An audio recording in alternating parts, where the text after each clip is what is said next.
ஒரு லிஸ்ட கொடுங்க, நாங்க வேணா கொடுக்கிறோம். அதனால இந்த மாவட்டம் இன்னைக்கு பஸ் ஸ்டாண்ட் எத்தனை 10 ஆண்டு காலம் சொல்லுங்க, பஸ் ஸ்டாண்ட் கட்டியிருக்கா? 10 ஆண்டு காலம் கண்டினியூ இருந்தீங்க. சத்தியவான ஆட்சியால போன கழிவு போயிட்டே தான் இருக்கு.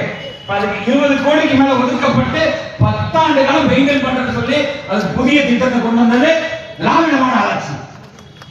அந்த மாதிரி இன்னைக்கு பாதாள சாக்கடைக்கு 70 லட்சம் ரூபாய் 70 கோடி ஒதுக்கப்பட்டிருக்கு.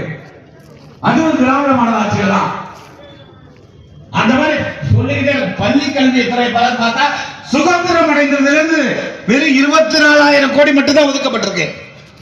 சுதந்திரம் அடைஞ்சதுல இருந்து இதுவரைக்கும் மாறி மாறி ஆட்சி செய்த அனைவருமே 24,000 கோடி மட்டும்தான் பள்ளி கல்வித்துறைக்கு ஒதுக்கியிருக்காங்க.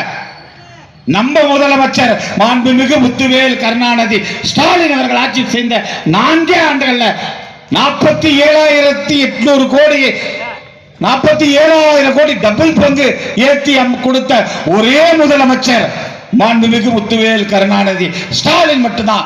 படிப்பு ஒண்ணு மட்டும் இருந்தா போதும், வாழ்க்கை உயரும், தமிழ்நாடு உயரும் ஒரே காரணத்துக்காக தான் பள்ளி கல்விக்கு 2 பங்கு எத்தனை வருஷத்துல 4 வருஷத்துல அந்த மாதிரி பல திட்டங்களை தீட்டி தமிழ்நாட்டு மக்களின் உயர்வுக்காக உழைத்துக் கொண்டிருக்கிற முதலமைச்சர் இந்த 2026 வருகிற சட்டமன்ற தேர்தல் இதுக்கு முன்னாடி சொன்னாரு 40 தொகுதி வெற்றி பெறுவேன் என்று சொல்லி வந்த ஒரு முதலமைச்சர் 40ஐயும் வெற்றி பெற்றார் நாடாளுமன்ற தேர்தலில்.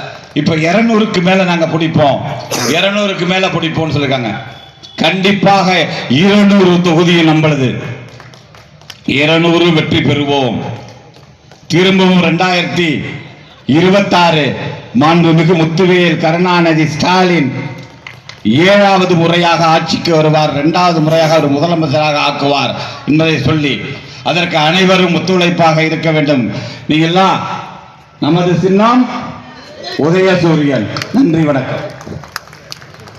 மாவட்ட செயலாளருக்கு நன்றி.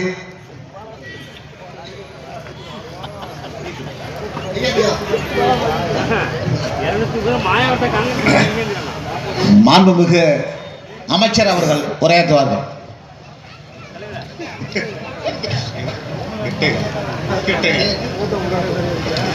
இதான் சவுண்ட் கிடைச்சல இரட்டை இருந்தேன்.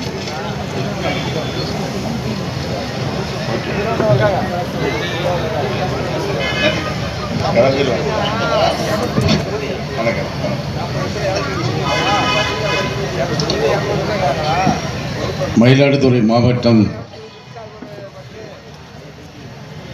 வரலாற்று